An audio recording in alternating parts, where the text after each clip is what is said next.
with a smile on your face when you're moving from place to place. Good morning. Viewers, welcome back this morning to the Tobago Updates Morning Show. We are always happy to be locked on with you. We've got on the program with us this morning Mr. Ashworth Jack, former minority leader of the Tobago House of Assembly. And this morning, the focus is on the motion of no confidence. Good morning and welcome to Mr. Jack. Good morning, Ria. Good morning, Tobago. Good morning, everyone locked on the World Wide Web. Let me thank you for the opportunity to be able to sit with you this morning and probably just to some perspective on a couple of things. Okay, we're happy to have that. Now, this motion against Mr. Trevor James being presented by the minority leader, Mr. Kelvin Morris, it's been described as vague. We want to get your thoughts this morning. How would you describe this motion, this motion against Mr. I think Mr. firstly, you need to look at the motion itself. And even the way the motion was written without confidence. Without confidence. There was a no confidence motion written without confidence, you're saying? In that the motion didn't speak definitively. It spoke to allegations. And people need to understand, that in motion of no confidence, especially when it deals with people's character, there need to be some care taken in writing such a motion. Because once the genie is out of the bottle, you know the kind of society in which we live. People are going to make speculations and stuff like that. Let me just probably look at it. Let's look at the motion itself. Whereas there's public concern about the allegation of bid rigging. And it goes on to ask the chief secretary to remove a secretary based on allegation. It's in the public space, but nobody could say where in the public. I deliberately went to the House yesterday so that I can take in the debate because, as I said, a vote of no confidence is not something that you take very lightly. And so I went to the House waiting for all the bombshell revelations of the corrupt practices and stuff like that. And I think anybody who was doing that would have been disappointed with the lack of information. Okay, let me ask you here. Based on what was presented, based on the information, or as you're saying here, lack thereof, was there any validity to the motion? Well, that is my concern. My concern is that if you bring a motion of no confidence and then you're specific, you're saying it's a bid rigging, and therefore you have to come with airtight evidence that bid rigging did take place, and these are the areas in which they took place.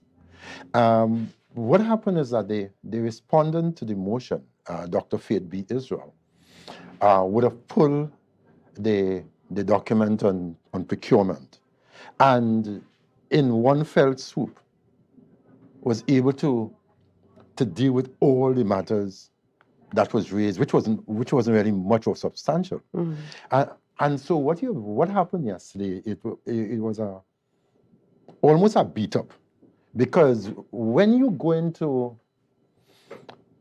a no confidence motion, it is one of the most emotional motions there is, because you're attacking someone's character, you're attacking, and so there's a lot of emotion in a motion, especially on the persons who are defending it. And then there's another issue you need to take into consideration, is that you're a very, very, very small minority. And therefore, if you're a very small minority, when you're coming with probably one of the motions that will have the most impact on an individual beside the budget, you have to come so prepared that when you finish, regardless of what comes after, people see it as, okay, I could believe this. But you can't allow the politics to be the greatest thing that you have. Right. It must be the information. It must be the conviction that this is the law, this have happened, this is the law, that have happened. Here is the evidence. I can present, because if you notice when Dr. Israel was doing, she was allowed to use the television too, so that people could see what the law says, what this says. And that is what the minority leadership also asked for permission to do. This is the document I have. Read it. It's not me saying this. This is the evidence that I'm producing. And so I am always very mindful. I'm very mindful of how people's character get destroyed in the realm of politics without any real evidence. Because, as I said earlier, once the genie is out of the bottle, you can't put it back in. And therefore, regardless of how much was said or how much would be said, there are people who will walk away saying, this is so. Is this really what you want? Because your time is going to come. Your time is going to come. And I think that I believe in that this politics of demonization needs to stop. It needs to be the politics of progression. This is what is happening. I have seen this. You have not been doing this. And either fortunately or unfortunately, the minority leader is normally a chief secretary in waiting. But of course, in this case, it's not, because the minority leader is not the political party of the, but they are leader of the party. And so one would have expected that if you're going to do something like a no confidence motion, beside the airtight information that you're coming with, or the evidence, I should say, you will also come with a position on what your future administration will look like, what it will do, what it will ensure never happens. But when you come out of a 21-year situation where there have been allegations for the 21 years, but yet there have never been a situation, even my 8 years as minority leader, we have never brought a vote of no confidence that was written in a way that implicates someone without evidence. Because what it does, as I said, it tarnishes people. And therefore, the thing about that is, even if you had brought a vote of no confidence, you can't say it is allegation. Said, we have concrete evidence that this person have done this. Because you really can't tell me that you're convicting somebody on an allegation. Nowhere. Beyond a reasonable shadow of a doubt. What then would you say was the real intent? Politics. Behind it's this politics. motion? It was just to grab some political attention. It was clear. It was politics. And I think that the minority leaders are fortunate, very, very, very fortunate, guy.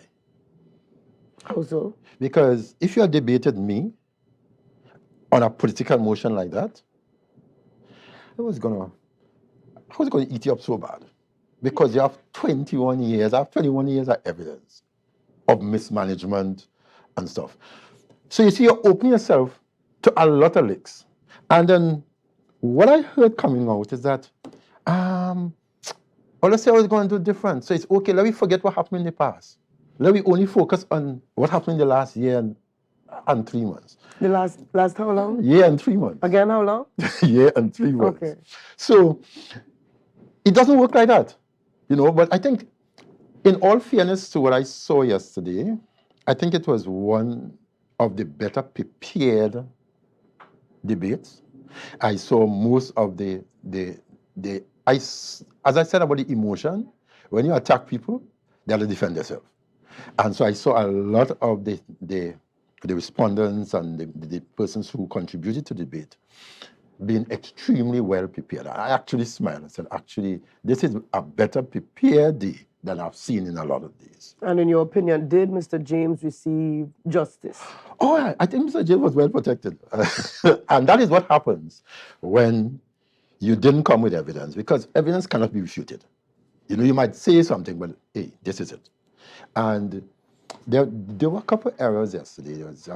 And I think that the minority was very fortunate again yesterday. I think the presiding officer allowed something to slide that would not normally slide. Which was? And that is when the minority councillor got up and seconded the motion.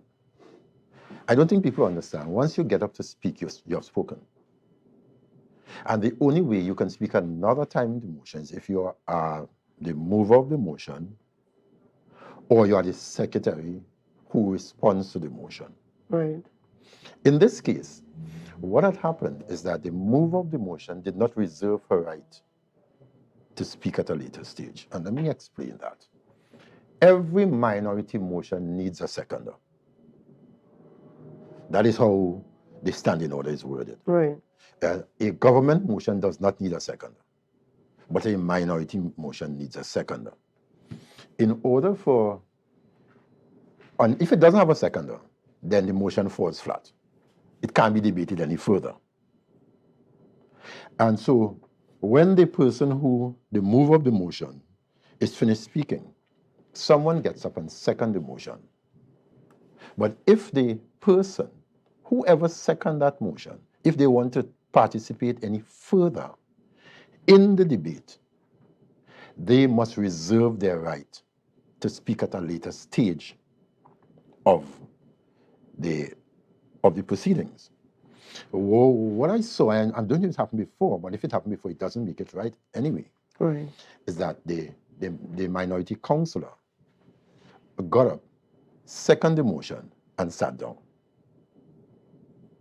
It means that the minority councillor have already contributed to the debate because she did not reserve her right to speak at a later stage in the debate. And therefore, if the presiding officer was taking sides, and even you didn't have to take sides, that is just the way it is. But I think that the presiding officer is very lenient to allow the minority councillor at a later stage of the debate to again contribute, even though she did not reserve her right to speak. I'm saying these things because it is not an attack on any individual. It is that people understand how the system works. And in order for us to look as though we know we're doing in a so-called Westminster-style democracy, we have to be able to follow the rules of how a parliament works. And so I hope that this is the last time, because people are looking on, you know. Yes. People looking on and saying, but what's happening here? You know, this doesn't make any sense, that doesn't make any sense. They don't know what they're doing here, they don't know what they're doing there. And my disappointment is, and someone will tell me, well, they're new. Quarter your term is not new. Quarter your life is not young. Quarter of your term is not new. And not only that, you're coming into a situation, you want to govern, you want to run a government, you must learn the rules of the game. And if you belong to an organization that have been in this case, in the assembly for 20-something years, they should have sat down their members and schooled them on how parliamentary procedure works, what to expect, what not to expect, how to deal with this, how to deal with that. And similarly, if you're getting into government, even if you are a new organization, you have to find persons with the requisite experience that will help you to navigate those things. Because what you're doing is not child's play, you're running a government. You're going to the parliament. We call it Tobago Assembly. The Tobago Assembly is the parliament of Tobago. Right. And therefore, it is the highest decision-making body in Tobago. And therefore, you have to be at that point where you're sharp in what you're doing. All right. Now, in moving forward, what can we expect? What can we look forward to? Well, I am hoping that what transpired yesterday, is a lesson to everybody that allegations can destroy your character. Right? They don't have to be proven, and especially in our society, right? In our society, you are guilty until proven innocent, when it's supposed to be the other way around. the other way Yes. around, right? I'm quite sure you've heard me say this before. I used to go home and look for me now. I used to go home and look under my bed. I say, you have an ex-Ashworth Jack here somewhere. Because I used to hear things about myself that I didn't know. And so I said, go home and look for me. And that's one of the things in public life. And people need to understand, there is no need to destroy each other in public life. You are opponents, not enemies. And what we're creating is enmity, not opponents. I heard someone speak yesterday about how some people are removed and losing jobs and stuff like that. And it is unfortunate that we lie to our supporters. And let me tell you in what way. I have never seen a government anywhere in the world that the government change and all that change is the top layer. Even in the mighty United States of America, when there's a new president, there's about 1,000 and something jobs that goes with him. It is the only way you are able to make the changes, the policy changes that you want. Policy have to be driven from the top. Right. And the people who you have to give your first layer of instructions have to be on the same page as you. Other than that, you will get nothing done. And you're hearing that complaint on a daily basis. Right. In Canada, they have changed their constitution to make their PS come in and go with the minister. Because they understand if your PS not working with you, then you're in trouble. But is that the way that it operates here? No, but here, what happens is that the PS is a public servant, so hey, untouchable. Right, because they are public servants. Yeah, untouchable. But there are other positions that can affect the way you do things, and some of those contracted, and that's why you bring in contracted people in order to push some of your programs and policies. You know, and it is accepted because I would bet you, I am hearing it in the street again, and that's why you can't convict, and now I would call nobody name. It is alleged, there's an allegation that people have been saying, when this administration, or if this administration changes, all of them are going home. And you're hearing it. You're hearing it in the street. Yes. But the same people saying, no, don't touch anybody. These are our people, they are sacred. You know, and so things like those. Also, yesterday I heard one of the members, I think it was a minority leader, made a statement, and I was like, whoa. And he said, we make policy here. They don't make policy in the assembly. The policy is made at the level of the division. The executive council makes policy. Normally, a thing makes law. A legislator makes law. And they don't make policy. So things like those, you know, it might be a misspeak, but for the person who is on the outside that don't understand, you know, we need to constantly educate persons.